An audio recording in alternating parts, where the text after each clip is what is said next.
Why Decisions Feel So Heavy, Part 8 of the Movement Series, from The Mechanics of Cognition by the Mercer Journal. Sometimes the hardest part of a task isn't doing it. It's deciding. Which estimate should I write first? Should I replace the truck now or wait another year? Do I call the customer today or tomorrow? Should I buy this software or keep using what I have? The work itself might take 15 minutes. The decision can consume an afternoon. At first, this seems strange. We usually think decisions are small moments, a choice, a quick comparison, then we move on. But many decisions don't feel quick at all. They linger. They return. They seem to carry far more weight than the action that follows them. Why? The usual explanation is they were afraid of making the wrong choice. But even when every option is reasonable, deciding can still feel surprisingly difficult. Something else appears to be happening. Every decision begins with multiple possible futures.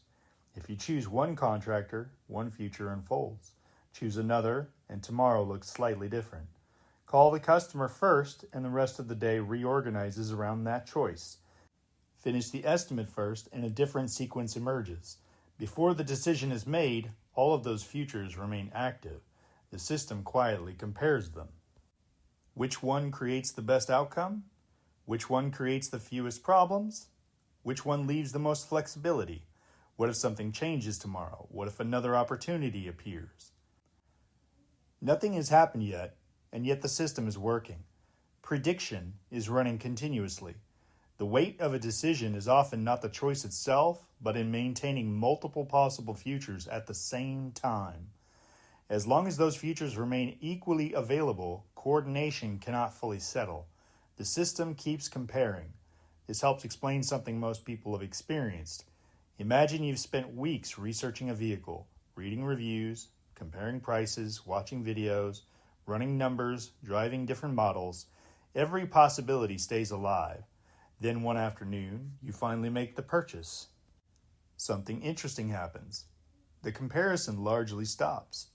You may still wonder occasionally if another choice would have been better, but the constant evaluation disappears. Why? Because one future became reality, the others closed. Prediction stabilized. The system stopped trying to coordinate around every possibility at once. Commitment often works this way. People usually think commitment is emotional or motivational. Perhaps it's something more mechanical. Commitment tells the system, we're moving this direction now. The comparison can end. Coordination can begin. This also sheds light on something people often misunderstand. They assume good enough decisions work because they're faster. Speed is part of it, but there may be another reason. A good enough decision closes unnecessary futures. It gives the system permission to stop comparing possibilities and begin coordinating around reality. That doesn't guarantee the decision is perfect. It simply allows movement to resume. This is why unresolved decisions often feel surprisingly heavy. The work may not have started, nothing has changed externally, but internally prediction remains active. The system continues evaluating futures that have not yet been closed. Eventually, movement requires commitment. Not because certainty is fully arrived, but because coordination cannot organize itself around every possible future forever. Every decision leaves possibilities behind. That can feel uncomfortable, but movement has always required leaving some possibilities behind.